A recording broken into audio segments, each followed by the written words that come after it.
అయితే పుల్లారావు గారు, హిరోషిమా తరహా ముప్పు మళ్ళీ వచ్చే అవకాశం ఉందా అనేటువంటి భారీ చర్చలైతే జరుగుతున్నాయి. ఆధునిక అణ్వాయుధ యుద్ధం ఒకవేళ సంభవిస్తే మాత్రం పశ్చిమాసియాపైన దాని ప్రభావం మానవత, పర్యావరణ దృష్ట్యా ఎంతో ఘోరంగా ఉంటుందంటారు. చాలా ఘోరంగా ఉంటుంది. ఎక్కడైతే ఏస్తే లక్షల మంది చచ్చిపోతారు, లక్షల మంది చచ్చిపోతారు, హ్మ్. అంతులేని డ్యామేజ్ జరుగుతుంది. సో సింపుల్ కాదని. ఇప్పుడు మిసైల్సే ఇంత డ్యామేజ్ చేస్తున్నాయి. ఒక మిసైల్ ఒక రిఫైనరీ మీద అక్కడ పడితే మొత్తం అంతా ఆ రిఫైనరీ మూసేస్తున్నారు. సో ఇది ఒక వాడ మీద పడితే చాలు. అలాంటి మిసైల్స్ 10,000 ఎంత ఉంటుందో ఒక యాటమ్ బాంబ్ అంతా ఎఫెక్ట్, చాలా పెద్ద ఎఫెక్ట్, చాలా అనుకోని డ్యామేజ్, అనుకోని డిస్ట్రక్షన్, అనుకోని పవర్ హ్మ్. డ్యామ్స్లో బాంబ్స్లో ఉన్నాయి. సో భారతదేశం కూడా చాలా లిమిటెడ్గా మనం చేస్తున్నాం.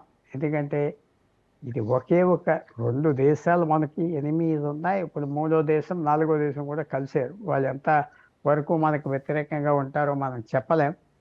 టర్కీ, సౌదీ అరేబియా, ఇది ఇప్పుడు అలయన్సెస్ అనేవి మారిపోతూ ఉంటాయి. కానీ ఎవరి జాగ్రత్తలు వాళ్ళు ఉంటారు. ఇప్పుడు ఈ గత 2 సంవత్సరాలు బట్టి ప్రపంచంలో వచ్చింది ఏంటంటే ప్రతి ఒక్కడు అణు ఆయుధాలు ఉండాలి, హ్మ్. లేకపోతే మిగతా దేశాలు వాళ్ళని అటాక్ చేస్తారన్న ఫీలింగ్ వచ్చింది. సో ఒక ఆర్మ్స్ రేస్ ఆఫ్ చేయాలని దాదాపు 40 సంవత్సరాల క్రితం అమెరికా, రష్యా హ్మ్. ఒక టెస్ట్ బ్యాన్ ట్రీటీ అని సంతకం పెట్టారు. అంటే న్యూక్లియర్ వెపన్స్ టెస్టింగ్ కూడా చేయమని.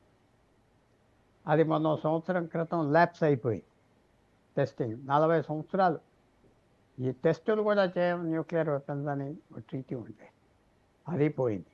హ్మ్. సో ఇప్పుడు ఈ ట్రెండ్ చూస్తే ఫస్ట్ ఎక్కడో చోట ఏదో దేశం వాడతాదా అంటే వాడిదే కనపడుతుంది, అలా కనపడుతుంది, పరిస్థితి అలా వచ్చేస్తాం. అంత ప్రమాదమైన వెపన్స్ వాడే పరిస్థితి వచ్చింది. అయితే పుల్లారావు గారు, ఇక్కడ ఇరాన్ అణు సామర్థ్యం ఎంతవరకు ఉందంటారు? అహ్మద్ వాహిదీ కామెంట్స్ ఆధారంగా చూస్తే ఇరాన్ ఎంత వ్యవధిలో ఈ పూర్తి స్థాయి అణ్వాయుధాన్ని తయారు చేయగలదంటారు? పూర్తిగా చేయగలరు. చాలామంది ఆల్రెడీ ఉన్నాయంటారు హ్మ్. వాళ్ళ దగ్గర, రహస్యంగా చేశారు, డబ్బు ఉన్నది, ఆల్రెడీ తయారు చేసి పెట్టుకున్నారా? పెట్టుకున్నారని ఫీలింగ్ కూడా ఉన్నారు. హ్మ్. ఫీలింగ్ ఉన్నారు, బయట చెప్పట్లేదు, చాలా క్లోజ్గా ఉన్నారు. ఒక అంత డబ్బు దేశానికి సంబంధించినటువంటి రహస్యం అంట, ఇది కాదు అంటే భద్రతా రహస్యం. అనౌన్స్ చేస్తే హ్మ్. కొన్ని పరిణామాలు వస్తాయి. హ్మ్. ఎందుకు చేయాలి, సడన్గా చేద్దాం హ్మ్. అని వాళ్ళ ఐడియా ఉన్నది. ఓకే. ఇప్పుడు జరిగే యుద్ధంలో వాళ్ళకి ఏమాత్రం కూడా వాళ్ళు పెద్ద గెలవపోయినా ఓడిపోలేదు కాబట్టి వాళ్ళు ఈ లైన్ని ఎలాగ ఆప్ చేస్తారు? అమెరికా, ఇజ్రాయెల్, యూరప్ ఏ రకంగా ఆప్ చేయగలరు అది మాత్రం నాకు కనపడుతుంది. ఒక డొనాల్డ్ ట్రంప్ అన్న మాట ఏంటంటే ఆర్థిక వ్యవస్థనే మేము నొక్కేస్తాం, ఇంకా దానివల్లే ఆప్ చేస్తాం అన్నాడు. వాళ్ళ చేతిలో కూడా ఆప్షన్స్ అన్నీ అయిపోయినాయి. అనవసరంగా యుద్ధానికి దిగేదా, అనవసరంగా అన్ని పాలు చేసేదా డొనాల్డ్ ట్రంప్, ఆయన మీద చాలా బ్లేమ్ వస్తుంది ఇరాన్ విషయం. పుల్లారావు గారు, ఈ దౌత్య చర్చలకు ఇంకా అవకాశం ఉందంటారా? మాజీ ప్రెసిడెంట్ మహమ్మద్ ఖతామి సూచించినట్లుగా ఇప్పటికి కూడా దౌత్య మార్గం ద్వారానే ఈ ఉధృత పరిస్థితులను తగ్గించడం సాధ్యమవుతుందా? 100% హ్మ్. దౌత్యపరంగానే అవుతాయి. నెగోసియేషన్స్ ఎప్పుడు ఆప్ చేయకుండా చేస్తాము. ఎప్పుడు ఏ తలుపు మూసి చూడవు. నిన్న తాలిబాన్ ప్రభుత్వం వచ్చి 5 సంవత్సరాలు అవి 2021 ఆగస్టులో అధికారంలోకి వచ్చింది. వచ్చిన మరునాటి నుంచి భారతదేశంతో యుద్ధం మొదలు పెడుతుంది, సూసైడ్ బాంబర్స్ పంపిస్తారు పాకిస్తాన్ తరఫున అని అందరూ అనుకుంటే, ఈవేళ ఈ ఆసియా ప్రాంతంలో మనకు మంచి స్నేహితుడు ఎవరంటే తాలిబాన్, ఆఫ్ఘనిస్తాన్. హ్మ్. అది ఎవరు నమ్మలేకపోతున్నారు. పాకిస్తాన్కి పీడకలు అయిపోయింది. హ్మ్. ఎన్ని మాటలు చెప్పినా, ఎన్ని సౌదీ అరేబియాస్ అయినా, ఎన్ని టర్కీస్ చెప్పినా పక్కన ఉన్న ఆఫ్ఘనిస్తాన్ భారతదేశంతో స్నేహం ఏంటి? విశేషంగా అదేమిటంటే దౌత్య సంబంధాలు, దౌత్య మాటలు ఆప్యకు హ్మ్.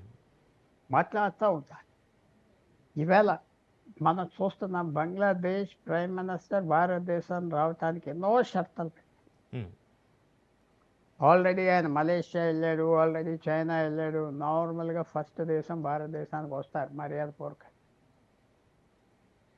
హసీనా అమ్మది ఇక్కడ ఉన్నదని రావట్లేదు. సో ఇప్పుడు దౌత్యంగా ట్రై చేస్తున్నారు భారతదేశం ఆకుండా. ఏదో రకంగా సక్సెస్ అవ్వాలి, అతను ఒప్పించాలి. అలాగే డిప్లొమసీలో దౌత్య విషయాల్లో ఆఖరి తలుపు మూసి సామాన్ వేయరు. ఇంకొక ఆప్షన్, ఇంకోసారి తలుపు తీస్తాను.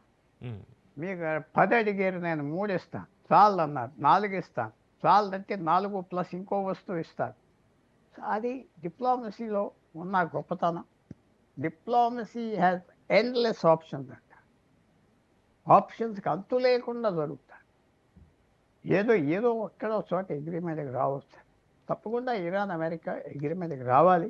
ఉమ్, ఎందుకంటే ఇది ఈవేళ ప్రపంచానికి చాలా ఇబ్బంది కలుగుతుంది ఆయిల్ గురించి. తర్వాత యుద్ధం కూడా స్టార్ట్ అయినప్పుడు అమెరికా, ఇజ్రాయెల్, ఇరాన్ 3, ఇప్పుడు దాదాపు 10 దేశాలు ఇన్వాల్వ్ అయిపోయాయి. అవును. 10-12 దేశాలు ఇన్వాల్వ్ అవ్వవు. ఎంత పాకుతుందో అంత ప్రమాదం. అందువల్ల మీరు అన్నట్టుగా మాజీ ప్రెసిడెంట్ కటామి ఆయన చెప్పింది కరెక్టే. ఇప్పుడు కూడా అమెరికా కూడా ట్రై చేస్తుంది దౌత్య విధానాలతో సక్సెస్ అవ్వడం. అంటే తేరానికి కూడా కావాలి, అలాగే సెటిల్ చేసుకోవాలి, సమయం కావాలి. తర్వాత చూద్దాం ఏమవుతుంది. టైం కోసం ప్లే చేస్తున్నాం. టైం ఫ్యూచర్ ఏం తెస్తుందో మనకు తెలియదు. ఇది సర్వైవ్ అవి బయటకు వచ్చాయి. ఆ ఫీలింగ్తో అందరం. పుల్లారావు గారు, గ్లోబల్ ఎకానమీ పైన ఈ యుద్ధ ప్రభావం ఎంతవరకు ఉంటుందంటారు? మిడిల్ ఈస్ట్లో యుద్ధం ముదిరితే ముడి చమురు సరఫరా కావచ్చు, ఇక ప్రపంచ సరఫరా గొలుసుపై పడే తక్షణ ప్రభావం ఏమిటి అంటారు? చాలా ఆల్రెడీ ఇంపాక్ట్ వచ్చింది. అనుకున్నంత ఇంపాక్ట్ రాలేదు. ఉమ్, ఎందుకంటే చమురు ఇతర దేశాలు, గ్యాస్ ఇతర దేశాల నుంచి దొరుకుతుంది కాబట్టి చదువుకున్నాం. కానీ ఇలా కంటిన్యూ అవుతే మాత్రం చాలా ఇబ్బంది వస్తుంది. ధరలు పెరిగిపోతాయి, ఉద్యోగాలు తగ్గిపోతాయి. సో తొందరగా ఫిబ్రవరి 28 స్టార్ట్ అవి ఇప్పుడు మార్చ్, ఏప్రిల్, మే, జూన్, జూలై 150 రోజులు, 160 రోజులు దాటిపోయింది. ఇలాగెళ్తా ఉంటే ఇంకా దెబ్బతినేస్తాం. కాబట్టి ఇది ఏదో రకంగా స్టాప్ పెట్టి మళ్ళీ నార్మల్సీ తెచ్చే అవసరం ఉన్నది. అది అమెరికా చేతిలో, ఇరాన్ చేతిలో ఉన్నది. ఎంతవరకు ఒప్పుకుంటారు మనం చెప్పలేం. కానీ తప్పకుండా ఇది కంటిన్యూ అవుతే చాలా ప్రాబ్లమ్స్ వస్తాయి. ఆర్థిక వ్యవస్థ, చాలా దేశాలు కరిగిపోతాయి, ధరలు పెరిగిపోతాయి, ఇబ్బందులు వచ్చేస్తాయి. సో అందరూ ఇన్ని రోజులు జరుగుతుందని ఎవరు అనుకోలేదు. ఇప్పుడు 20 రోజులు, 30 రోజులు, 60 రోజులు. అందువల్ల ఇప్పుడు ఇది ఆగిపోతేనే మళ్ళీ ఆర్థిక వ్యవస్థ ముందరికి వెళ్తుంది. లేకపోతే అన్ని చోట్ల ఇబ్బందులు కనపడతాయి.